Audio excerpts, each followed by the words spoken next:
Hello, everybody. Welcome back to NLC Division 2. Jamada, do you have something to share with the class? No, it's not something I can discuss on broadcast, Oh, unfortunately. right. So when you said, I'll just say what I had to say on broadcast, it was actually not that at No, all, is what I no, was saying. no. Well, let's move away from Fuyu's bot lane picks and start talking about the game that we have in hand. Rate versus Flong. This is our Flung. match. Flung. Flung. Yeah, I've flung. had pronunciation You know issues. what? Apparently, I've been saying gaboosh. Apparently, I said gabwesh again. Yeah. I'm sorry, Monster fans. I know it's gaboosh. My mouth just doesn't work. That's a bit unfortunate that I'm caster. We're in the champ select between Rate and Flung. I got you, Jamada. Thank And you. I'm excited because this match is the closest in terms of table position. Yeah. Both of these teams really need a win. If Flung win this one, they keep themselves in the race for that top 3. If Rate win this one, they slingshot themselves into contention. Yeah, exactly. They will be matching the score here of Flung, and not only that, Lightside will be playing their game against Lucent later on today, and of course another match where effectively they could be slingshotting themselves up into that top 3 too. So let's see which one of these teams from the top side of the table can naturally keep up with one another, and whether or not Rate can, put themselves in that same race, as well as Thresh moved away, Jinx, Gwen, Zeri, plenty of the ST champions gone. With Jinx removed away so early, it does maybe push Rate onto potentially looking at an Aphelios first pick. I think with Thresh gone though, maybe you start to see a bit more dependency on other things, perhaps like the Jhin as a potential first pick option, or of course you can just move into the junglers instead. We'll see what Flung have left to ban as the victor is taken away from Errol and the Twisted Fate is removed away from Topi. So plenty of options still up and available. You're looking at the Aphelios, the Jhin. You can also, of course, go for the likes of something like the Karma, which you've seen once or twice as well. But I think the Jhin makes the most sense here. And we look over now to Flung, who they themselves can go for an AD carry. They don't really have to now that they know that Jhin is the bottom side on the opposite end. So they can go for something like the jungle and the support. But instead, they are just going to match it. They want to hide their cards for the meantime. And with the likes of an Aphelios locked in, you're always going to be looking at some hyperscaling. You can go for the Lulu if you really want to early on now, but I think looking at something like the Lee Sin for Shafty, or the Lee Sin or the Xin Zhao, both strong options, but they just want the full bot lane here and now. Yeah. And I expect that jungle locking will come in on R3 instead. Hyper carry on the Aphelios seems to be the game plan here for Flung. And Rate probably going to look to shut this one down. I would imagine you're looking at something like Nautilus or Leona, and then on top of that, you're looking at a very high damage, or maybe additionally a bit more setup from the jungle too from Born this way. Perhaps the Jarvan could be an option. I think it could be a little bit risky running something like the Jarvan. You're diving into the Aphelios. Even though with the Lulu, which I think is the big issue, if it was just an Aphelios with like a Thresh, I mean, Thresh kind of sucks to play Jarvan into, but you get the idea of like a slightly different version of Peel for the Aphelios, then maybe it would work. So yeah, I like the idea more of the Xin Zhao pick. It's harder to draft into. You as yourself as Flung for Shafty, you can lean on your Lee Sin if you want to, but I would also be looking at other options. Even I think the Viego could work quite well here. Viego loves being buffed up by the Lulu, and you've got two very strong champions inside of Leona and Xin Zhao to steal away the forms of if you get those resets going. There's a lot of these high power picks in the jungle if they want to go that direction, if they want to reveal that. Of course, they might want to hit something in the solo lanes. They might want to hit a mid laner or a top laner, like they are. It's the Oriana lock. There's a lot of priority being placed on this one this week. So we could be seeing top laners banned away for Euros taken off the table, but Rate could also look to take away some of those stronger options in the jungle to really elevate their Xin Zhao above their opposition. Yeah, I think probably looking at Jarvan and then Lee Sin would make a bunch of sense. They could have also gone for something that could maybe be a little more sort of utility heavy, or even Vangsted's champion pool. Honestly, removing away champions from Vangsted is also always a nice idea. Even if he's on R5 and you're always going to be blind picking, it's something you could do for a bit of a safety net for yourselves. But Topi's going to have a Syndra moved away, Arcane Teddy, the Fiora, which the Fiora ban obviously is Arcane Teddy anyway, but that does kind of speak to me of maybe Vangsted is, regardless of matchup, going to be looking at a Camille pick, and there you go, Rate just read the room. They say, all right, we're not going to give Vangsted Camille at the very least. We know what he can do on that champion, and I think when you're looking at double utility plus and the Aphelios, you don't want to have to deal with the Camille on the side lane and then eventually coming down to disrupt your backline. As junglers weren't really pinched too heavily, just the Jarvan ban. So Shafty, still plenty of options. for him realistically. If you want to go for the Lee Sin, it's very standard. You can do that. If you want to go for the Viego, I think that would make a whole bunch of sense as well. I think either one would be fine. Looking for a little more frontline, which honestly I kind of get. Naturally, when you've got the likes of a Lulu in the bottom side, you do lack that innate frontline. So going for this Volibear still achieves a lot of what Viego and Lee Sin want to do in the early game, whilst also providing a tankier frontline in the later stages. And honestly, Volibear enjoys being buffed up by the likes of a Lulu and an Orianna quite heavily as well. So not a bad pickup for them in our rate.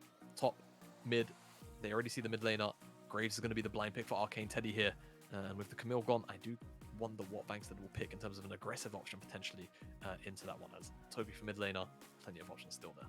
Yeah, loads open in the mid lane. You've got the Victor, you've got Flygar if you want to be rubbish about it. You know, there are a couple of options on the side of the top in the top lane against the Graves. We've seen the Tryndamere being a response. In it, there's not a Victor. It's banned away. So it's going to be the Xerath actually locked in, going for that long range clear and a bit of damage there. We'll have to see what Fløng is going to be finalizing their composition with, what they want to be grabbing in the top lane. But there's some excitement about this pickup in the mid lane. 2P going to be bringing out the big guns.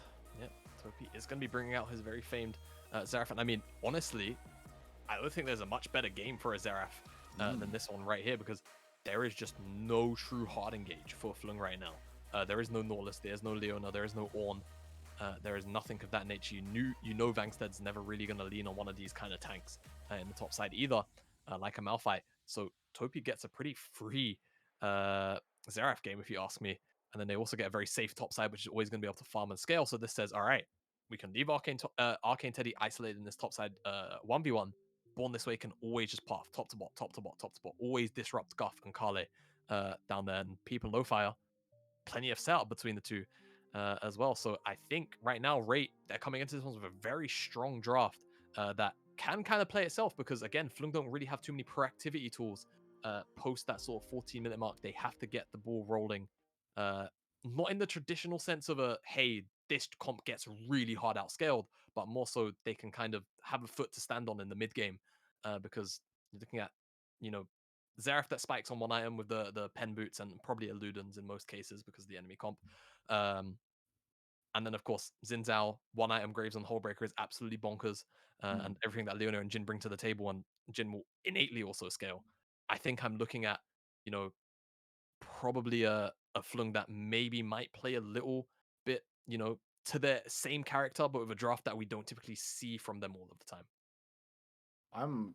This game has a lot going for it. There's a lot of different moving pieces in terms of these compositions, and it's not necessarily super obvious how they're going to interact with each other, right? Because there's a couple of pieces that we don't see too often around these parts. The Xerath especially is standing out to me, and as you mentioned, it's an exceptional pick in this scenario. Whether it's going to be played to full potential, because I've seen Xeraths playing very safely back and scaling into that later stage, and I've seen Xeraths getting caught out a little bit because of that lack of mobility. And that lack of mobility is something we're seeing throughout a lot of this game, honestly, because there's not all that much movement from either of these teams. And yeah, well, there's not the most hard engage in the world on both of these sides. You've got the Gnar as a prime example of someone who can go in and catch people out. You've got a lot of CC available there. The Leona as well is certainly going to be something that will look to catch people out. So one on each team. As we move on to the ref for our fourth game of the day, Rate on the blue side, Fløng on the red. One game separates these two teams in the standings at the moment. A win for Rate even things up. A win for Fløng keeps them a little bit safe from that mid-table scrap as we move into our second round robin. Yeah, that we do. I think Fløng, for their own sake, they've been confident all split. Anytime we've had them in the interviews, will likely still want to make their message heard into this Rate comp. And again, really have to credit Rate. I think this draft is going to be a very difficult one for Fløng to navigate, so long as Rate don't really, drop the ball in the early stages of the game. Very easy to do that. We've seen Fløng dismantle some of the lower end teams like that before, where they're just not quite prepared for the level of aggression that Fløng will so commonly play with. And it's definitely come to bite Fløng in the back as well. So I think into a draft like this, which can certainly punish Fløng, and when I say punish, I mean, again, not a lot of hard engage here for this team into the likes of so much poke, so much range from Jin and from Xerath, it can get very, very obnoxious. There can be very little interaction, especially in front of objectives, where you say, okay, Toby presses Arky, Lo-Fi presses Arky, Born this way, and Peep just walk forward. Arcane Teddy just uses them as a meat shield, and they can just play front to back so comfortably. Now, I want to quiz you a little bit on this statement, Shimada, saying no hard engage or no real engage. Actually, there's some engage in the bot side, so I'm just going to hold that point. Lo-Fi gets caught away by Guff a little bit, but it looks like it's not going to be a kill this time around. There's no junglers in the vicinity. Do we not consider Nar hard engage? Is that not something that we should be considering in terms of team fighting prowess, or is it a little bit too conditional? It is very conditional. The entire point of Nar's kit is conditional.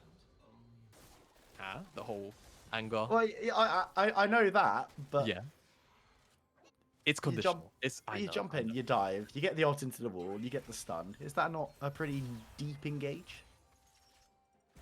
Typically, to get the kind of Naras that you see in the montages, unfortunately, you need the enemy team to overstep. You need, a massive flank or something of that nature. Peep eats a absolutely vile trade in the bottom side. Already gone through all of the pots.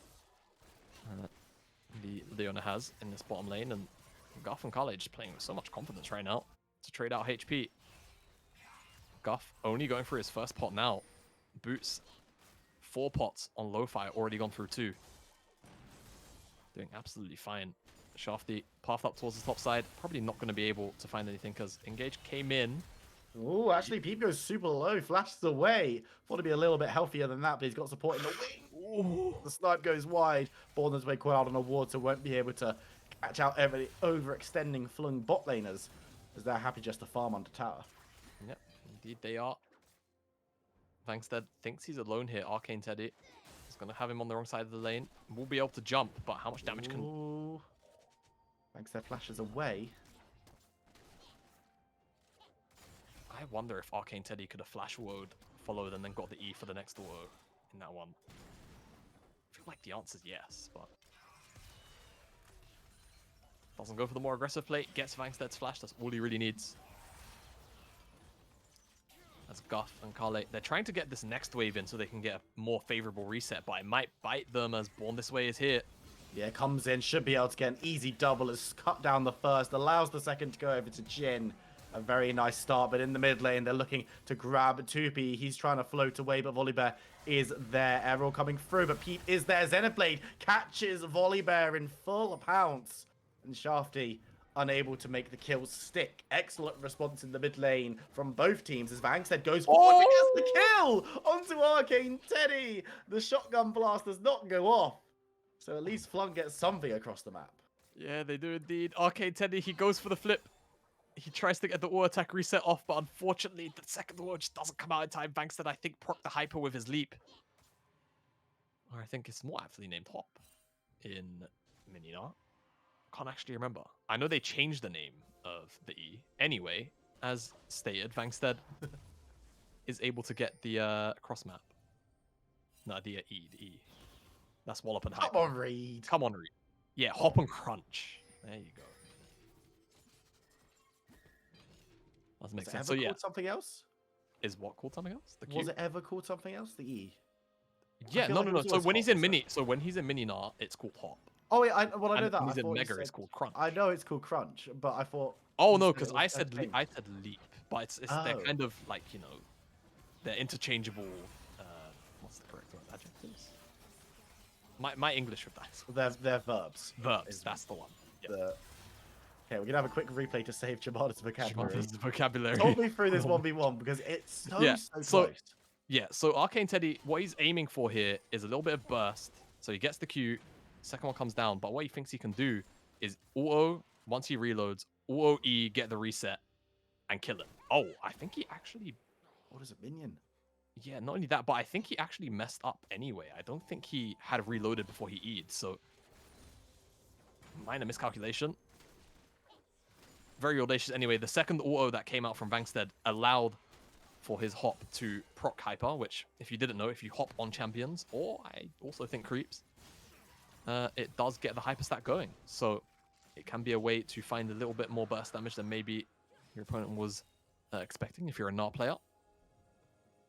Hopefully that is a minor tip which can help you find those 1v1s as Arcane Teddy in a 2v1 situation. Ooh, But Pete managed to land onto the Lulu, but Cal able to walk away as Guff returns a little bit of fire on the Aphelios. Hasn't hit 6 just yet, but the dive on top lane definitely has Arcane Teddy trying to slide away, but it's going to be caught out and cut down.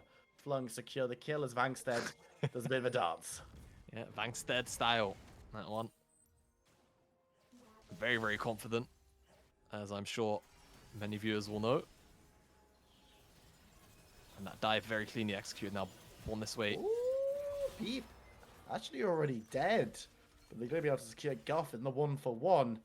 Dive onto just Lulu could be big. Born this way is setting up. The curtain call has been made. Shot 1 goes wide. Shot 2 will land. Oh, no. And they'll be able to shot 3 and 4 with Born this way's assistance. He's going to be able to walk away from that one as Lofar should be able to get at least 1 plate, maybe even more. Yeah, and not only that, Topi as well came down and got an assist of his ultimate. And that's one of the obnoxious things about dealing with this combination. Jhin plus the Zeref. You think you're safe in the middle of a lane, all of a sudden you just see, you hear the music of Jhin and the Zeref circle open up on you. And all of a sudden you're taking damage from 4,000 units away. Not a whole bunch of response that you can actually have.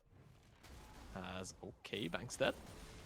Caught out, and Arcane Teddy has not been having the most fun time in the top lane. Someone who's been talked about very, very highly by a lot of the players in this league. We heard someone saying today, first interview of the day, that they were excited to play against Arcane Teddy once again. Yeah. As Bankstead just bullying him out of lane, showing off that maybe they want to be scared of him rather than of Arcane Teddy when it comes to top lane matchup, as he should be able to pick up a second plate, but takes a bit of a beating to do so, but should be able to just hyper his way out. Yeah, hyper his way out. Arcane Teddy as well doesn't get either side of the end of the line damage, so that trade is not as favorable as he wants it. And yeah, like you said, I mean, Arcane Teddy quite commonly held individually as one of the strongest, if not the strongest top lane that we have in the league. That's his team that might not be having the same level of success that his own reputation has in terms of height as, oh boy, Vankstead. Needs to be a little bit careful though. He's tanking up the tower. We'll have to dive away. Collateral damage lands. Vankstead's still alive. Is he feeling confident? There's no minion wave there, and now he's mini. He's going to have to run. Has the support of Volibear in the river. He'll be able to get out alive, but the aggression, the confidence in this top lane from both of these players. Yeah, and as I was going to continue to say, Vankstead, one of the other top laners individually, which obviously is... Be careful on this way. He shouldn't be able to catch him out if he recalls safely. Yeah, Vankstead, of course, one of the other individually very talented top laners we have in the league. And right now, it seems like, at least to him, he knows everybody has been speaking so highly of Arcane Teddy, so trying to make a bit of a statement here in the 1v1s. And certainly has been thus far.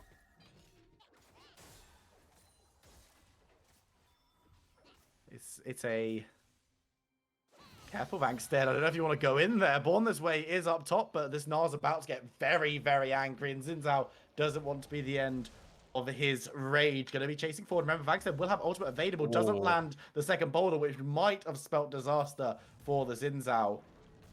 As big boy Gnar going to be just clearing out this wave. Might want to look for a reset because Graves is coming back with a full health bar, and we know these two love to scrap. Yeah, that they do. And level 9 as well, such a scary time to fight Mega Gnar in those kind of situations, because I think the Boulder Toss has some crazy base damage, like 310. It's really, really high. I mean, 310 HP can be more than a quarter of a champion's HP bar at this stage of the game. Arcane Teddy. Oh, flash forward with the slow smite and the stun. The damage comes on through as well. The tower isn't going to help you today as Vankstead secures the kill with a little bit of help from his Volibear chum. Yeah, and I like this from Fløng. They kind of just recognize, hey, our bot lane, you know, yes, it's not necessarily going too great. Let's just go to the top side, right? Yes, understandably, our Aphelios will eventually be our hyper carry, but why worry about this lane if we know it's going to be propped up by an Orianna, by a Lulu? Let's just go and gain our advantage where we can in the top side. And right now, all these kills working out for them. Guff is still going to be able to get a reasonable amount of resources. The only thing they have to worry about is Jhin getting a little bit too far ahead again. A Jhin playing against no hard engage, no dive, or no, realistic dive that should ever reach him. It's going to be very, very scary for Fløng to deal with. as highlighted by the gold difference right now, 1.4, 1.5k give or take the difference. But on the top side, you know, almost mirrored, right? Vangstead 1.2, 1.3-ish for him right now into the Graves. And that's going to be a big deal because, of course, Graves wants to thrive in that 1v1 with the Hullbreaker. Go uncontested in the lanes. Guff called out, going to be stunned. He has to use that cleanse, and there's all of the curtain cool. There's all of the arcane barrage. But none of it lands, and Born This Way will just be able to pick up the Scuttle Crab because he's hungry, having not grabbed any kills in that play. You can see how obnoxious it is, right? Topi half roams down, presses his R-key, curtain call. Sunfire? I was going to say. Leonar. I'm not going to call it by its real name. Leonar. Solar Flare. Solar Flare, thank you. I was getting there. I was going to say Iron Locket of Solari for some reason, but it's just not that. He just drops a locket of the Iron Solari. Yeah, he just drops that old chestnut. I mean, to be fair, classic. there is that one. I don't know if it's the base skin that does it, but there is the gosh, I don't even know what the skin's called, but you're in silver, not Debonair, which I think that's a Debonair skin. To be fair, I am in silver, but if you could. You are in silver, yes. Not... But there is that skin which drops the Iron of the Locket of Iron Solari. Is this going anywhere at this point? Are we... The R has the symbol on it, and it looks cool, okay? So, you know, it wouldn't have been too far away. Vangstead in a 2v1, but he's got the Hullbreaker resistances now. So, Could be okay. Stop pressuring me, Will. I don't like it, okay?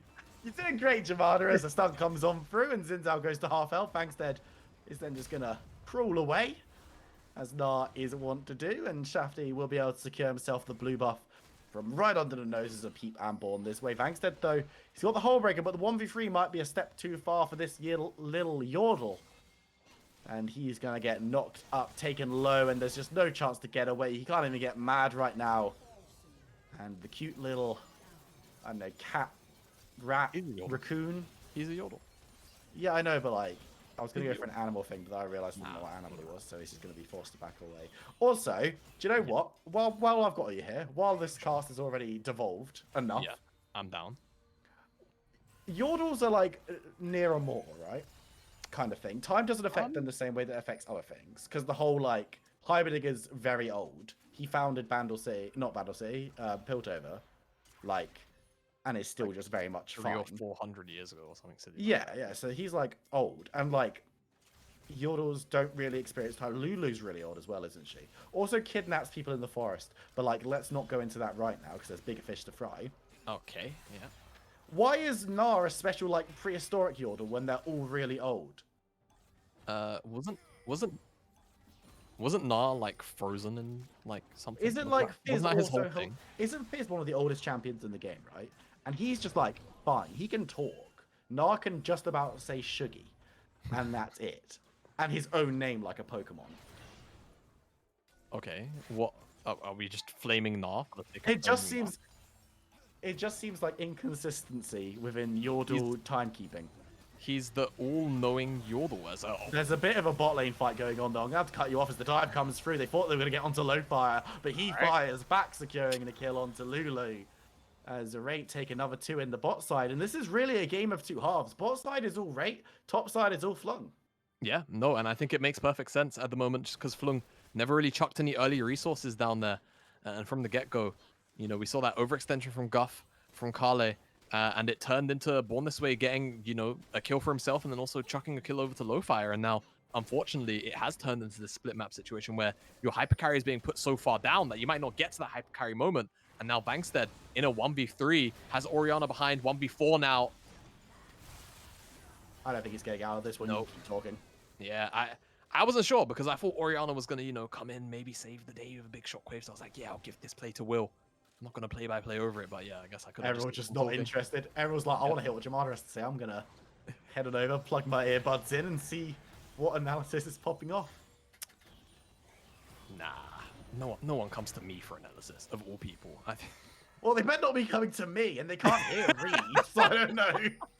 I don't know who they're coming to if they're on this broadcast. Chat is just 0 people now at this point. This has been a whole day of NLC Division 2. Thank you for sticking with us. Do you know what it was? Still got a game after this. What was it? It was that 30-minute break. It really was the pause. It hit. It was. Like, game 1 was quite good, and then... And then this. Like, Yeah, it's been a struggling day for us here on the broadcast. We've had I mean, it's been there's been some good League of Legends today in Division 2. Oh, We're yeah. going to see a lot of damage going into Shafty on the volley bear. He has the ult And, to stay you know, healthy. looking at that, between Lowfire and Topi, they can actually execute somebody with both their R's at the same time. Already 15 minutes into the game. That's a real threat. Oh, my Lulu. goodness. Yeah. That's the kind of things you're going to see. And right now, I mean, yeah. Is there anything... Oh! To talk about the range discrepancy between these two teams. Vangstead goes in, gets the triple stun down with the ultimate, picks off 1 and 2. Guff is free firing as Raids are in full retreat. They're going to turn their attention back towards the lower Felios and the Oriana, who dives away. They will be able to secure the kill. Guff on the side, dodging away from the 4th shot, looks towards Pete. One more also would do it, but he goes down to low fire. All the same, Born this way is coming on through. It's a 2v1. Is Volley Bear big enough? Is he hard enough? I don't think he is. He's going to go golden, which is going to keep him alive. Flashes out away from the deadly flourish, picks up the shutdown, looks towards low fire. There's a tower there, though. Be careful, shield. Volley Bear. I just don't know. Low fire's reloaded and turns his attention around. Oh, yes, he does. Shafty secures the kill and the ace. After that team fight, everyone down. The bear stands strong. Fløng, Shafty on this Volley Bear takes down everybody. 4-0-1. And the first thing I want to do, observers, gold, because he just picked up like 2,000 gold worth of shutdowns. Yeah, exactly on the dot, 2.1k. This Volley Bear is an absolute monster now. He spent the entire game getting Vangstead ahead in his isolated matchup. Now he has just picked up a massive amount of gold. Would you have loved to have seen it go on to Guff or the likes of Errol? Yes. Vangstead, you know, doing Vangstead things, he gets the tier 1 in the mid lane. And honestly, when there's a Xerath in the game, that's a big deal. It's something that we always hit on when there's those high wave clear mages. The likes of the Azirs, the Victors, and things like that. Mid lane tier 1 being down is very, very nice for Fløng, because now they're never going to have to always be pressured by the fact that that mid lane tier 1 is going to stay up for a long time because of the wave clear. But what a massive team fight. And it's just coming off the back of Vangstead finding that real meaty ultimate over the wall there by the river entrance. As let's see, it's also Kale getting really chunked out. We were expecting maybe some kind of fight to be had there, but then the massive chunk comes out. The R's actually aiming for Guff, but I mean, it's just so long range, it finds Kale instead. And then down here, you can see Vangstead nod out, flash, leap, crunch actually, as we discussed earlier. Oh yeah, 3 members into the wall. Engage. Yeah, no hard engage. I mean, look, the thing about Nah is he's not traditional engage, and he's very conditional on the enemies, really heavily mispositioned. Yeah. With other abilities, such as... Oh, yeah, and I'm not sure... This was quite nice from Guff to dodge out on that bullet, but then he also walked into auto range of low fire. Yeah, so you know. it swings in roundabouts, really, as Shafty just does such a great job in this 2v1 here. Flash here as well. Yeah, flash over Deadly Flourish into that chomp. And then, yeah, shield eats up the 4th bullet. Low fire. Just not expecting the damage to come through. And of course, the W, a longer range than the auto attacks. And the W comes in, able to slap down the Jhin, pick up his 700 gold shutdown. And he has a full Dead Man's Plate now. So he is going to be one speedy boy. Especially being sped up by Lulu, by Oriana.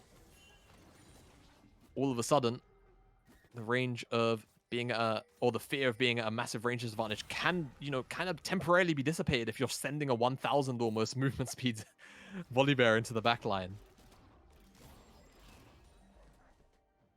Oh, we've got a replay mid from production. I don't know what this was going to be. Oh, okay, so this is Vangstead. Okay. This is understanding why Vangstead ended up in the position he was. So he teleports in because the Herald gets caught up on the wave, wants it to charge in. And then it gets low enough that he feels like after chunking out... No, he's looking for a kill on Topi. All right, that makes way more sense for Vangstead. It's very on brand for Vangstead. Yeah, it's very on brand for Vangstead here. You know, thinking of... Vangstead is like the Adam of our league. Does that make sense? Like very over-eager. Well, not... I wouldn't say necessarily over-eager, but very willing. You need to expand. Very willing to just, you know, throw his body at plays like that. I'm very, like... happy to just go for the 1v1s, even if it might, you know, be at the detriment of the game plan. He's just happy to go for the 1v1s. As long as he personally feels like he is, well, winning his lane, really stomping the enemy top. That's the vibe I get from Vangstead anyway. Doing a pretty good job. Despite his score, he's actually had very high impact in this game. 2-4-3 really doesn't actually tell the story of Vangsted's game thus far. Fløng, however, on the bottom side certainly does tell the story. 2-4-2. Been bullied out by Rates bottom lane, mid lane jungle. Everybody really. And Lowfire already approaching an infinity edge of his own. Shadowflame picked up for Errol in the mid lane with the boots and that Luden. So Errol's on Spike. If I could actually just request a gold hover as well once more, just because I feel like Xerath should be pretty close. No, actually quite far behind in terms of gold. I wonder what's making the difference there. Futures Market comes out for Errol, so I think that's why he can actually afford the Shadowflame now. Whereas if we flick back over to the items, you'll see Topi just sitting on components, Hextech, ult, and AR. Oh no, he's going Death Cap second. Okay, that works out fine too. So items, we take stock, 2 items in the top side, 2 items for Shafty, whereas 1.5 for Born This Way. Because we might just get a fight in earnest. He's going to get slowed up by the Solar Flare, caught out by Peep Xenoblade as well. And the Volley Bearer is the focus. They don't want him cleaning up the team fight like last time. He's going to have to ult defensively as he looks to keep the rest of his team alive. We'll be able to do a great job at doing that. As Vangsted on the side, looking for a flank, looking for an opportunity, building that rage bar, but could be caught out in mini form. Hops over the skill shots, dodges past the flourishes, and is looking to build even further. Gets himself a shield, but can't catch the boomerang. Does need to be a little bit careful. Fløng. This game is so close. Both of these teams have strengths and weaknesses in this matchup. Just how the early game played out, and both of these teams now going to be scrapping over the Dragon Pit. It will be Soul Point if Rate can secure it. Not Soul, but the Dragon before. But Fløng have control over the area going in towards this Infernal Dragon. And unless there's a steal coming through from Rate, they might just be able to secure it. But Vangsted going through and gets the stun onto no one, but will be able to follow up. There's a bit of damage going on through. It will be secured by Fløng, but they're losing members left, right, and center. Guff needs to be careful as Callie solo does survive. They actually lost 1 member so far, but it is Vangsted. Nice Xenoblade forward. The damage comes through. Shafty is unstoppable as he rips the Leona to pieces. It's a 1-for-1 trade, but will get rooted up. Look on the side. Graves is playing cutoff, puts the damage amongst the pigeons. But Errol will not be hit by anything further. Guff is a little bit slow, so does need to be careful. But there is speed up available for Oriana. Will get him out of range of the Xerath this time around. Fløng lose 2, gain 1, but also secure the Dragon. Yeah, they do get the Dragon. They lose 2, get 1. And they're losing towers on the map as well. They lost the mid lane tier 1. They might just lose the mid lane tier 2 as well. Despite not getting the Dragons after the second one, I think Rate can probably walk away happy with this trade. Guff could be in trouble. Loads of range. Not just away from most of the important stuff, though. Yeah, Curtain Call is also just a moment's notice from being up as well. Could have been Guff blowing summoners or dying, as pings and movement suggest a potential Baron start. But this blue ward being here might just about dissuade a straight up commitment. Though the vision lingers, as it so often does. 4 seconds, typically the rule of thumb for a lot of vision. And now Rate are going to have to walk into this Baron Pit, but they've got the range advantage. They just have to watch out for Vangsted, who's got Mega right now. Yeah, he's going to have to go forward and pull the trigger because it's the condition. He needs to go in. It looks like Pete wants to help him out. Xenoblading forward, but Vangsted is about to go mini. And I don't know if Fløng are going to be able to continue this fight, but it looks like Born This Way wants to engage it, wants to take this one. As Shafty dives on forward, gets deleted and removed. Big shockwave onto 3, but there's just no follow-up. Born This Way dives on forward, but it's just taken out. And there's a lot of shouting, a lot of screaming, a lot of particle effects. But it's just a 1-for-1 trade. Vangsted needs to be a little bit careful, still not building up Rage Bar. He's tired from his last outing. Both of these teams are going to back away. The only real winner in that fight seems to have been Baron, because he hasn't been taken down. Yeah, indeed. And it really does feel like... Oh, Topi's still not with the red buff. Nice. He's going to deny that one away from Guff. I mean, all said and done, I think the only important thing to track naturally in a situation like this is just the summoners that got blown, the resources, and it's Guff's flash. So that could leave Fløng in a bit of an awkward position in the next fight. I think Peep also flashed, but I want to say that was actually at the previous Dragon. I think it's just taking stock of the items now, because low fire, 3 items, got an agility cloak. Born This Way finally finished up the death stance. So somebody has been reading the patch notes. Never goes to Eric second anymore. It is a bad item. It's a 4th item. 3rd item, maybe. First item. Don't first items there. On Jinx. Oh, don't worry about it. What are they going to do? They jump in on you and bam, you're huge. Wow, your They're not shield pops for expecting it. 200 damage, if Yeah. that. They're Yeah. not expecting it. They perfectly calculated their damage, and then they're 200 short. It's smart. That's It's true. why I always rush Warmogs on Soraka. Ah. They don't expect you to be 3k health at level 11. Very smart. Very smart, Will. I can see why you said you was in silver earlier today. I don't have a good win rate. Let's just put it like that. Why did you say it like a child? I don't have good win rate. I just don't. I was saying this to people. I was playing with a few people yesterday. I was saying to them, because I don't play that much with esports people, and they were like, "Oh yeah, we're gonna play some flex. You wanna join?" I'm like, "Yeah, but I do like turbo run it every game. It's not even a case of my win rate's low. It's that I feed, and yeah." Sometimes it's just hard. Solo queue's difficult, man. Don't worry about it. Win or lose, my lane opponent will have a good time. Legitimately, it's a case of my teams win in spite of me, rather than with my help most of the time. But these two teams are going to need 5 players, because if there are any passengers here, it's going to be difficult. Sharply's over the side, just diving on forward. Wants to get the engage through. Will get a huge ultimate down, and this could be the fight that ends one way or another. Vangstead only catches one on the side and will go down, but 2B will be able to survive. There's the curtain call. The range could start showing. The volley bear's big, but the damage coming through is massive.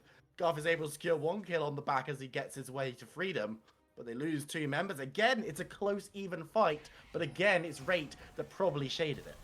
Yeah, and this is the thing. The last couple of fights now, 4 fights, it feels like. It's just Rate just constantly winning out by 1 kill. You know, they're trading 2 for 3, 1 for 2 in this case. They're just never really falling behind in these team fights. The gold is dead even, but it's about where the gold is right now. And all the gold is in Jin. It's inside of Xerath. And I mean, even this Graves isn't doing too bad for themselves anymore. Especially after how hard Vangstead and Shafty bullied Arcane Teddy in the laning phase. Rate should be able to pick up this dragon. Shafty. Teleport coming through on the bot side, though. We need to keep an eye on this, because this is going to be a fight. They're going to get the objective, but what comes off the back of it? Vangstead, he's mini. He's got no ability to CC or survive too long, but is looking towards Timmy. Will be able to grab the kill. Look towards Lowfire. Should be able to secure this one as well. The heal, actually. They're going to step away, but jump back to get the shutdown onto the Gnar. They lose out on the dragon, but they grab 2 important members. And as you mentioned, Baron could well be the next call. Yeah, I mean, the thing is, Born This Way is up. Arcane Teddy's up with our Peep as well. But I just don't know if it's enough. 5 versus 3. Your main damage carries just aren't alive. And Born This Way is going to be spotted on that red ward. So, full information on where the Xin Zhao is. Will Born This Way go for the flip? He's taking a long route around. And this could actually work. Oh, no, he's resetting. All right, not going to go for 50-50. Could have worked out for him. But unfortunately, carries die on that dragon. They are now 1 away from Soul Point. Baron is temporary, Soul is forever.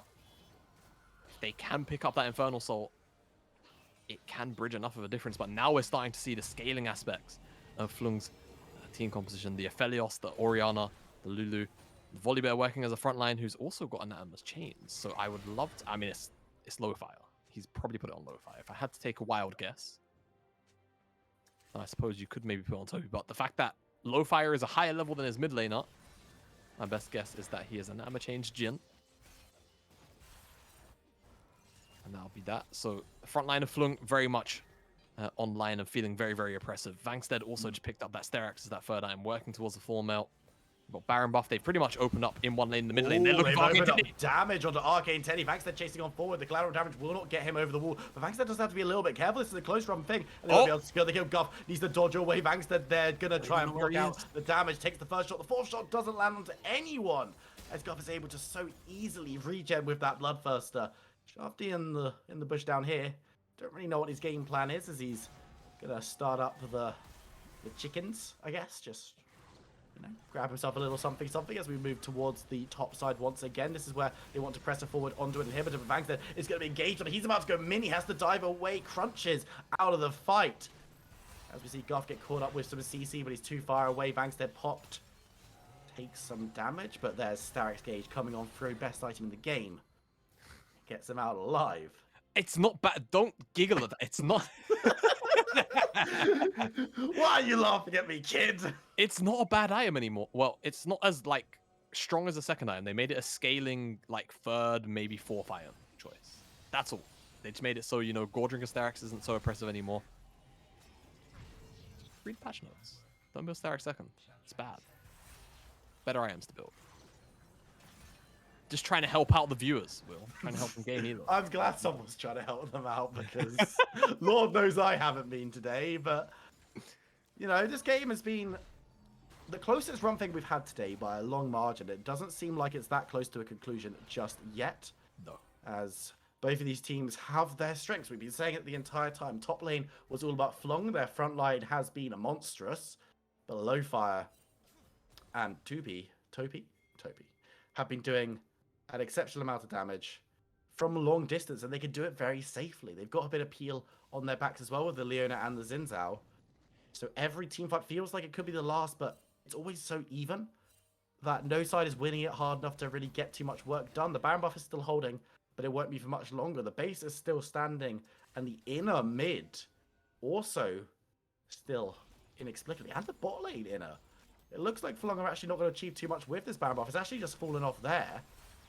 They didn't gain anything from it, really. No, not really. I mean, call it a successful rate hold on, to be honest with you. Not losing that much, and now Infernal spawns a minute from now. And if Fløng give up that dragon and allow Rate to have access to that Infernal Soul, it could bridge the difference between these two teams at the moment. I feel like Lowfire, whether to his own fault or not, really hasn't been able to flex how much damage he can do at the moment. 4 items in his inventory. It feels like only curtain calls have been the main sources of demonstration of how strong he is at the moment. As I think they actually have a rough idea of where Shafty is. Walked over that control ward, so they're hunting for him right now. He's on the wrong side of the map. Ooh, he's looking for a route out. He's actually Wow. looking for a route in. Engaging on Deserve. The damage is massive, and he's like, I'm not trapped to do with you. You're trapped to do with me. And the rest of his team has turned up to the party. Missing out on the ultimates, though, means that Fløng are going to back away, but they've caught the mid laner, and this dragon could be theirs. Advantage certainly gained. We could see another scrap over it. Could see a scrap, could see a bit of a 50-50 maybe. If the dragon is close enough to the wall, Xin Zhao can get in range. Call has been thrown, but Volibear, he's out to the side. He doesn't want to go too low because he's the one with the smite going towards Born this way. He might have overstepped. The Xin Zhao has the ult to try and get away. Will be dodging out a lot of damage as the dragon starts to reset, but they want to keep it going as the fight continues. Vangstead is getting very, very angry and moves back. It's secured by Fløng. The next dragon in 5 minutes' time will be soul either way. As Baron not up yet, Fløng can't run towards it, but they can set up, definitely. Yeah, they can set up definitely, and that's the important thing right now. If they can deny Rate vision, it's going to make their lives a little bit harder. The issue is, though, for Fløng, even if they deny the vision, I mean, Lowfire and Topi, they don't even have to enter the river to provide any kind of damage to that engagement. Just press their R keys. They can provide oversight for Arcane Teddy, Born this way. Bro, you can't. Come on now. All right, Teddy. Okay, man. I see. Now it's starting to make sense why Fløng are ahead at the moment. They're playing with 6 members. All of you is the imposter. About to throw him out the airlock at this rate. Speaking of, Rate will be entering the river. Probably setting down a little bit of vision at the very least. Leona has 4 wards stacked up. Have control of the mid lane.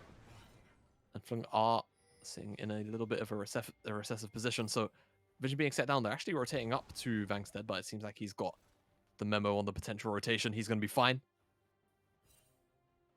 Manstead, he's already found a game-winning level ultimate once in a team fight. Can he find another? Is the core question to ask. It's like Fløng have been playing out the team fights as well as they can. Guff, it's just been a waiting game for him to get to that infinity edge, realistically. Not been able to do too much. Errol has been providing a lot with his shockwaves, with his shields. But there's just so much damage gets returned by Topi and Lowfire. It just feels so oppressive when you can't necessarily get in range to kill those carries every single fight. Doesn't even have enough damage to get anywhere near to that infinity edge just yet for Guff, and as you mentioned, that's where he's going to become truly a monster. 3.5 items to 4 items, but on the side, the front line's looking for the flank. Will be able to find Toby once again. The damage coming on through, looking for one more chop, grabs it. He's hungry and huge. Moving forward, catches onto Zinzao. The ultimate will burn people away. Born this way dies, as Arcane Teddy will go the same way. Actually survives on a sliver of health as Peep goes through the gates, but Vangstead follows him and says, what's going on in the base? Realizes that no one's followed and goes towards Lo-Fi, gets blown up. There's the damage that you said the Jing could do, but it might be too little too late. Members of Flung are diving into the base, break open an inhibitor tower and the inhibitor itself. They want 4v2 going towards the Nexus. They don't want this game going on any longer. They don't want to play out for this Infernal Soul point, but they might just have to, as Errol, last man out, gets stunned up and runs, as Flung might move towards this Baron, or they might look to reset. Yeah, really, really great smoke screen from Arcane Teddy there. It stops all of the members of Flung from being able to auto-attack the tower to close out, and the wave clear as well from the end of the line just about does enough from a Flung that were looking real hungry to end this game, and now teleport's coming in. The fight could be big. Flung not looking to close out with the Baron, as they're gonna leash it. Teddy is there. The snipe out of nowhere. They're gonna be taken down though. 1 for 1 as a Baron claims another couple of victims. Yeah, and the issue is Lo-Fi is the strongest member on Rate right now, so if they start this Baron, it's a real big risk, and it seems like they recognize that fact too. Gonna just clear away some of the supers in the top side for now. This game is on a knife's edge. Flung, not gonna have their mid laner found out by that solar spatter. Say solar replay, as we have a very fast and bright replay on your screen. As I think the only reason Topi doesn't die immediately is because the ultimate actually misses, but he dies a split second later to the chomp. 433 damage from that volley bear. Stunned up, born this way against the wall, able to survive a smidgen longer, but unfortunately it looks like the bleed from the death stance once that ultimate dissipates is what claims his life. Peep as well goes down, and I will say I can understand Bankstead leaping forward one more auto to proc the high part. I think he dies, but the fourth shot just comes out faster than his auto does. 756. Not bad. And not bad damage indeed, especially onto a tank with Thorn Mail. And Flung now, I mean, Rate as well. They get this Dragon, Infernal Soul, it's a permanent buff. I feel like the kind of pace that this game's been going at, even if the Soul goes down, this game might not end at the fight. I think looking at the wave states though, Errol stays alive, is able to teleport to the top side after the fight, this could be a thing. And now Rate are on a bit of a timer. That super wave in the top lane is pushing in. It's going to start battering on the base. Rate have to start someone up and they have to execute it immediately. That Nexus tower is going to die very quickly. Bankstead, however, has Mega already ready and primed. Bankstead's mad, but the curtain call has been thrown. The Dragon goes low. Who's going to secure it? What's going to happen in the fight after the fact? First kill goes over to Errol as the Dragon is secured by Flung. Shafty goes down in return for it, though, is in the back line. Bankstead looking for Tupi. Won't be able to find him as the damage is being thrown through. Flung needs to be careful. Teleport into the base, though. Errol doesn't want to mess around anymore. He just wants to go for the end. Will be able to escape. Takes down one Nexus tower, but Lo-Fi should be able to get back before the second one goes down, or just after it. Certainly the Nexus is going to be okay, as Errol might look for game, but Lo-Fi is strong. Has damage. Errol showing that he can do it too. Dodges away from the majority of the damage from the Xerath, but will be forced to back away on half a turn. Gets the kill on to Lo-Fi. Vangsted's here to make this one a 2v1 the other direction, forcing Xerath onto the fountain, firing from the steps, and just like that, Flung grabbed themselves a massive win in such a close game. Oh my god, Rate took Flung to the races on that one. Till the very end, all 12 rounds. That felt like a boxing match. Back and forth, trades were coming in. But eventually it's Flung that come out with the win. They pick up their Infernal Soul. Actually, the Dragon doesn't even go down, does it? I'm not too sure. Who got it? I think it does go down. It was secured by Flung. Does go down, sorry. Long game.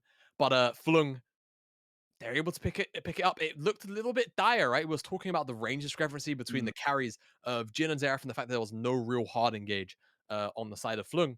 Didn't end up mattering. It was that one skirmish where the volley bear, where Shafty picked up so many kills, which really gave Flung a little bit of a breath of fresh air to say, okay, if our bruisers on the top side can carry us to the later stages of the game, and Errol and Guff can eventually come online, we can start to trade blows with all of this damage that was coming out from Lo-Fi. I beg your pardon, and that was coming out from Topi. And eventually that's exactly what happened. And off that Infernal Soul. We kind of called it out. Errol would TP to the top wave if he survived the fight. He TP'd in, low fire, a little moment of greed. I think if he stays alive a little bit longer and he's able to 2v2 with his top laner, maybe they can actually defend the base. But going down to Errol spells the game. And rate 4 and 5, Flung 6 and 3 now, keeping up with the top of the pack. We're going to jump to a short break. When we come back, it's interviews with both of the teams. Don't go anywhere. We'll see you in a few minutes.